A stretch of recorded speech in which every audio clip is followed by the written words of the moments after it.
हिमाचल चुनाव में मतदान के लिए कुछ ही समय बचा हुआ है, लेकिन आरोप प्रत्यारोप का दौर जारी है। वहीं देहरा विधानसभा सीट से कांग्रेस प्रत्याशी राजेश शर्मा ने एएनबी न्यूज से खास बातचीत की है और क्या कुछ कहा है, आइए सुनाते हैं। नमस्कार, स्वागत है आपका हिमाचल के महासंग्राम में। और इस समय हम मौजूद है देहरा विधानसभा में, जहां हमारे साथ मौजूद हैं डॉक्टर राजेश शर्मा। डॉक्टर राजेश शर्मा कहीं ना कहीं राजनीतिक समीकरण बीजेपी ने बिठाने की कोशिश की है, कैंडिडेट बदल दिए हैं। उसके बाद बड़ी चुनौती है राजेश शर्मा की। कैसे चुनौती है कि आप बीजेपी ने कैंडिडेट बदल दिए राजेश शर्मा को देख के?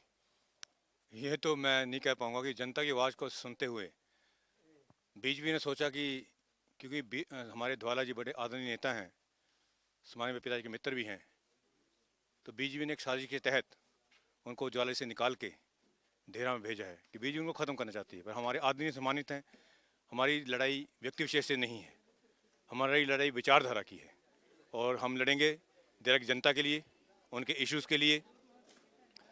देहरा में जो मेन हमने इतने वर्षों में देखा है, एक कांग्रेस पार्टी 15 साल से इधर अपना खाता नहीं खोल पाई है।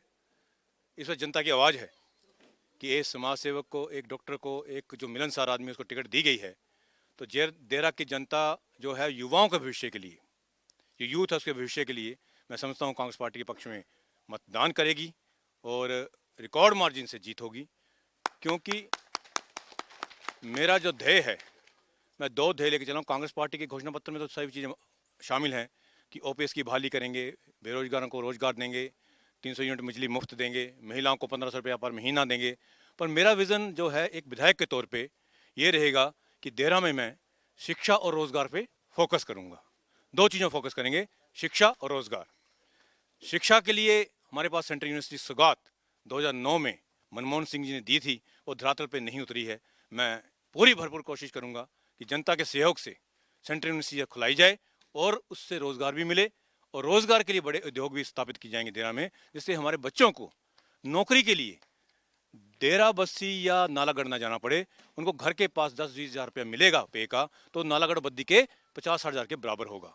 घर की रोटियां खाएंगे, एक चूल्हा जलेगा और सबसे बड़ी बात, माँ बाप के साथ रह सकेंगे और माँ बाप की सेवा कर सकेंगे। डॉक्टर साहब, क्या ऐसी बात है कि जनता देहरा की इतनी निराश हो गई और देहरा विकास नहीं कर पाया कि बीजेपी और कांग्रेस दोनों को छोड़ना पड़ा और निर्दलीय को चुनना पड़ा? इस बार कैसे ये लोकतंत्र की निराशा है जो समाप्त होगी देहरा की? क्योंकि कुछ परिस्थितियां ऐसी रहीं, गलतियां हमारे से भी होती रहीं देहरा वासियों से, कि जब सरकार कांग्रेस की आती है हम बीजेपी का विधायक चुनते रहे। कांग्रेस बीजेपी की सरकार है, उन्होंने कांग्रेस का विधायक चुन दिया। पिछली अब बीजेपी की सरकार थी, उन्होंने निर्दलीय चुन दिया। मैं तो सभी देहरा वासियों से निवेदन करूंगा कि कांग्रेस की सरकार आ रही है हिमाचल प्रदेश में, तो देहरा इस बार कांग्रेस का ही प्रत्याशी चुने, जिससे काम कराने में दिक्कत ना आए।